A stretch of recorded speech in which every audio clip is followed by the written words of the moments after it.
Moje nazwisko Piotr Dudek, jestem adiunktem w Katedrze Systemu Wytwarzania, Wydział Inżynierii Mechanicznej i Robotyki Akademii Górniczo-Hutniczej w Krakowie. Zajmuję się przede wszystkim drukowaniem 3D, drukowaniem przestrzennym, jak również inżynierią odwrotną. Zaczynaliśmy tutaj jak wszyscy prawdopodobnie, od FDM-u, czy też większość od FDM-u. Od dłuższego czasu również używamy SLS-a firmy EOS.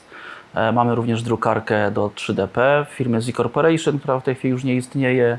Jak również jest kilka projektów właśnie pod 3DP, jak również pod drukarki z żywicą światłoutwardzalną. SLS jest technologią, która umożliwia tak zwaną wolność projektowania, czyli możemy w tym momencie wydrukować, wykonać dowolne elementy, nie zwracając uwagi tak naprawdę na geometrię, na możliwości tradycyjnego wytwarzania.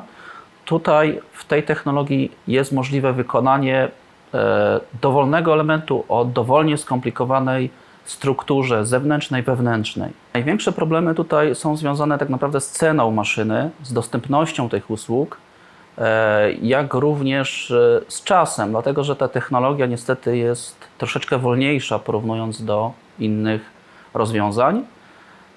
Natomiast, tak jak mówiłem, jest ta wolność projektowania tutaj. Synterid jako firma chcieliśmy zobaczyć, jak się sprawuje polska myśl technologiczna.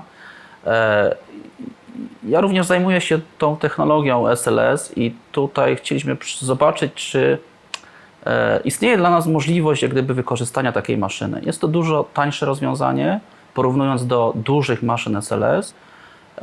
Umożliwia również testowanie materiałów o mniejszej objętości. Czyli możemy wykonywać elementy, które są dużo mniejsze, wykorzystując dużo mniej materiału. Tutaj wystarczą około 1-2 litry proszku, którym zasypujemy maszynę i już możemy zacząć drukować. W dużych systemach konieczna jest kalibracja maszyny. Związane jest to z tym, że podczas transportu może nastąpić rozkalibrowanie systemu tak zwanego galvo, czyli układu sterującego ścieżką lasera. I konieczna jest kilkudniowa kalibracja właśnie tego układu sterującego, jak również kalibracja temperatorowa maszyny. W rozwiązaniu Synterid Lisa układ jest już skalibrowany, także ten proces nie jest wymagany. Generalnie maszyna ta po wyjęciu z pudełka nadaje się już prawie do drukowania, także jest to dużo prostsze rozwiązanie, porównując do dużych systemów oczywiście.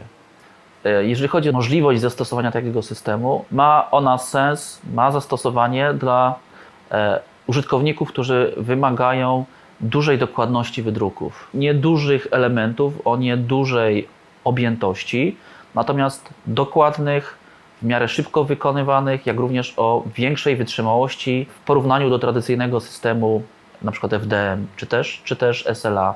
Jeżeli to jest użytkownik komercyjny, może wydrukować nieduże zlecenia, korzystając z tego systemu, nie angażując jak gdyby dużej maszyny, nie zużywając zbyt dużo materiału. Ta technologia pozwala nam na wykonywanie elementów o podobnej jakości powierzchni, czy też podobnej złożoności struktury, porównując do SLA, przy dużo mniejszych kosztach.